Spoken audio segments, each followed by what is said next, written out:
Kita beri tepuk tangan yang meriah untuk semangat ibu kita.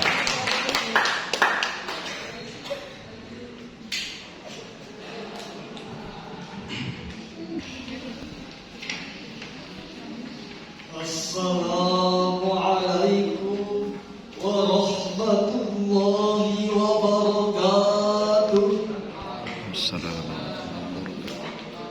Alhamdulillahilladzi ja'alal Islam aqidatan wa ja'ala Indonesia dawlatan mustaqimah bi ansiqati wa anwa'i mukhtalifah wa bidzalika awjaba 'alaina al-akhwa wassalatu wassalamu 'ala Rasulillah wa 'ala alihi wa sahbihi wa man tabi'ahu ila yaumil qiyamah.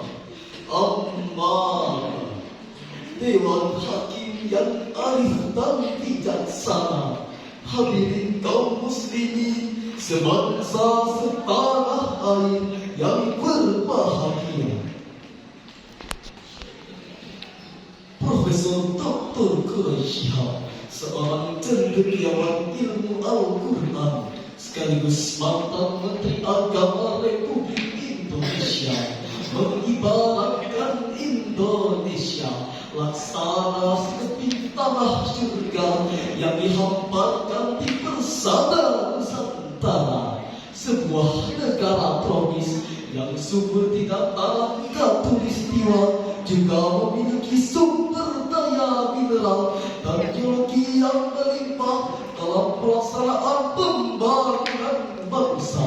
Selain itu, pada tahun 2018 Menlu Maritim Indonesia melansir sebuah data rujukan nasional bahwasanya Indonesia menjadi negara kepulauan terbesar di dunia dengan 3.110 km persegi yang dimilikinya. Dengan itu menjadikan Indonesia sebuah potensi untuk menjadi poros maritim dunia. Dan kini penduduk bangsa Indonesia sudah melebihi 275 juta jiwa yang merupakan potensi sumber daya manusia yang sangat strategis dalam pelaksanaan pembangunan bangsa untuk masyarakat yang adil, makmur dan sejahtera. Namun sayangnya hadirin, di tengah-tengah kondisi negara yang kaya akan sumber daya mineral dan sumber daya manusia yang tinggi, belum sepenuhnya dimanfaatkan oleh bangsa kita, baik dalam segi perekonomian, sosial, budaya, dan teknologi, masih dicengkram erat oleh bangsa yang lain. Karena kini kita adalah bangsa yang sangat tergantungan oleh mereka, bahkan terkesan budak mereka. Kondisi ini hadirin dapat kita wujudkan apabila dilakukan dengan etos kerja yang tinggi. No proses tidak ada keberhasilan tanpa keringat. Time is money, waktu adalah uang. Demikianlah orang Inggris berbicara. Sedangkan Hukama berkata, al-waktu kasayfi wa ilam taktohu kotokaka. Waktu itu laksana sebuah pedang. Jika kamu tidak memotongnya, maka ia yang akan memotongmu. Dua ungkapan tersebut hadirin mengisyaratkan kepada kita agar kita tidak hanya duduk termenung dan berpangku tangan, melainkan agar kita bangkit, berdiri menyingsingkan tangan, melangkahkan kaki ke depan untuk bekerja dan berkarya. Namun ironisnya, secara kasat mata kita melihat bahwasanya bangsa Indonesia masih mundur. Rakyatnya belum makmur. Banyaknya bangunan-bangunan bangsa yang masih tersungkur. Bahkan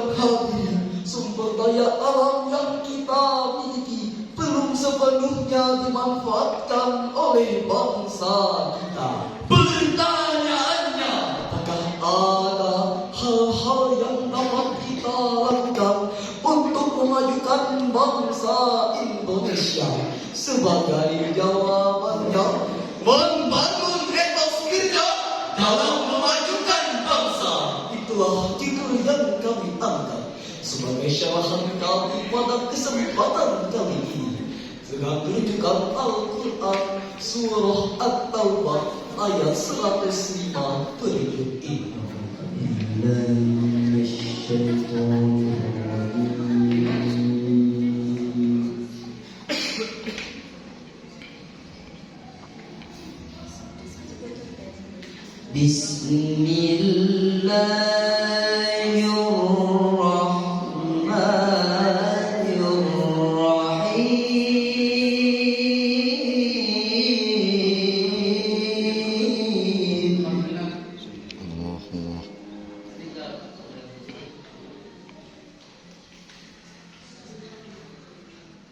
وَقُلِ اعْمَلُوا فَسَيَرَى اللَّهُ عَمَلَكُمْ وَرَسُولُهُ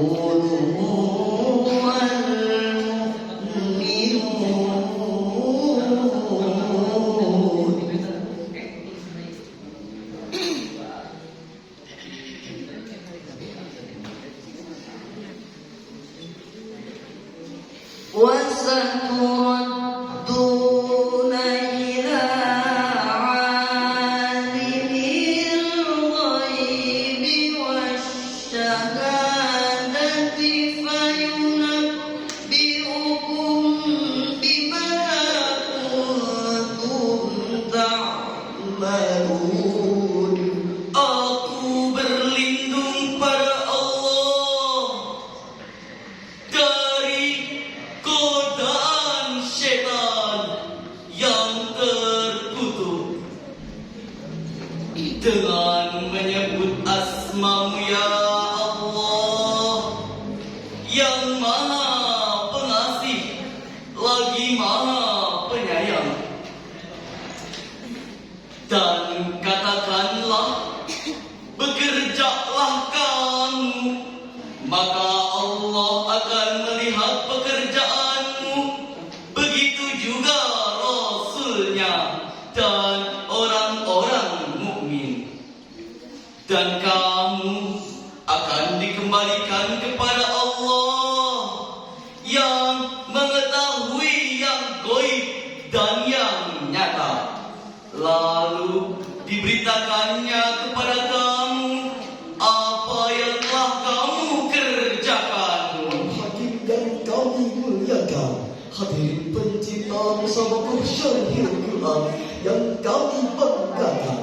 Pada ayat tersebut terdapat sebuah kalimat yang malu yang berarti bekerjalah. Dalam kaidah usul fikih, al-aslu fil amri lil wujub. Pada asalnya suatu perintah memiliki makna kewajiban. Dengan demikian, bekerja merupakan sebuah kewajiban apapun profesinya.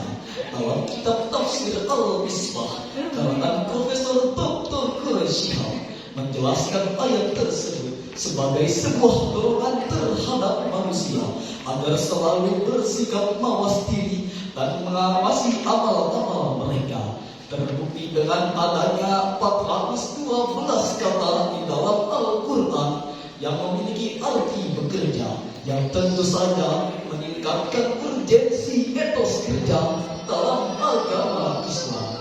Dengan demikian, perlu kita ketahui bahwasanya Islam tidak pernah mengajarkan kita untuk bermalas-malasan, tetapi Islam mengajarkan kita untuk meningkatkan etos kerja yang tinggi. Bahkan dalam agama Islam, beribadah merupakan sebuah kewajiban, sebagaimana diungkapkan Abdul A'la Al-Maududi dalam bukunya Tawaf Understanding of Islam. All your activities in your entire life are ibadah if they are in accordance with the law of God. segala aktivitas dan kreativitas manusia apabila disandarkan kepada Allah dan sesuai dengan aturan Allah, maka itu semua bernilai ibadah. Namun kenyataannya pada saat ini terdapat perbedaan pendapat di tengah-tengah umat Islam tentang beribadah. Sebagian orang memandang bahwasanya ibadah terletak pada ibadah ritual, sehingga menimbulkan orang-orang yang bersikap apatis. Sebagian orang yang lain memandang bahwasanya beribadah terletak hanya pada social action yang menimbulkan orang-orang yang bersikap materialis. Maka dari hal tersebut, kewajiban kita adalah mengkonvergensikan antara semangat ibadah sosial dengan ibadah ritual. Maka dari hal tersebut timbul sebuah pertanyaan, bagaimana solusinya apabila kita meningkatkan etos kerja namun tidak lalai dalam beribadah? Sebagai jawabannya, marilah kita renungkan firman Allah surah Al-Jumu'ah ayat 10 berikut ini. فَإِذَا قُضِيَتِ الصَّلَاةُ فَانتَشِرُوا فِي الْأَرْضِ وَابْتَغُوا مِن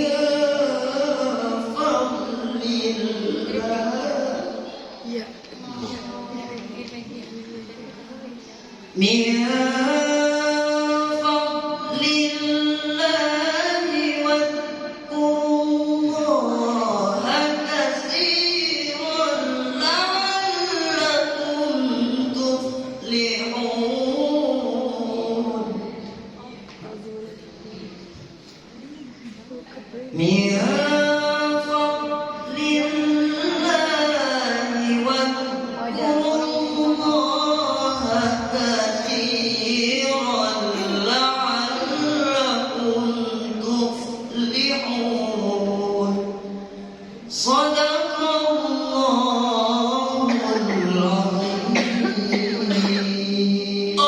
Apabila sholat telah dilaksanakan, maka bertebaranlah kamu di bumi.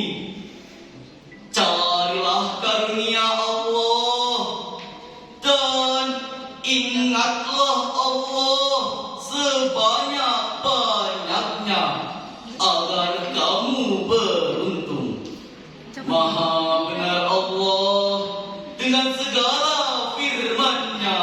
Tuhan Hakim yang mulia, hadirin yang berbahagia, inilah konsep keseimbangan sejati antara semangat ibadah sosial dengan ibadah ritual. Dirangkaikannya antara perintah mencari salat dan mendirikan dan mencari karunia Allah sebagai sebuah penghargaan Islam terhadap pekerja, bahwasanya bekerja merupakan sebuah ibadah sebagaimana kita melaksanakan salat. Rasulullah sallallahu alaihi wasallam bersabda, "Ruhbanu bil laili, fursanu bin nahari." Jika malam mereka bagaikanlah ikra'in ibadah, namun jika siang fajar mulai menyingsing, mereka laksana kuda bersimbah peluh, berkuah keringat, mencurahkan segenap potensi untuk bekerja dan berkarya. Konsep ini hadirin telah mampu membangkitkan energisitas umat Islam terdahulu sehingga dapat menguasai peradaban dunia. Namun pada saat ini, apabila kita merenungkan ungkapan Dr. Nurkhalis Mani, seorang cendekiawan Islam Indonesia, beliau mengungkapkan bahwa dunia Islam pada saat ini, termasuk kita umat Islam Indonesia, masih menjadi umat yang terlemah, terbelakang, dan tertinggal jauh oleh bangsa yang lain, sehingga potret agama yang harmonis ini tertinggal oleh Amerika yang ateis. potret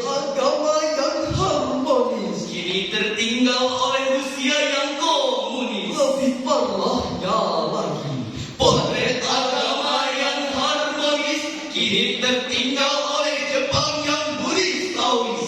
Mengapa demikian? Salah satu jawabannya adalah karena kita umat Islam Indonesia masih banyak yang dililit oleh mental apatis, statis, dan pesimis, bahkan Dililit oleh mental pengemis. Betul hadirin.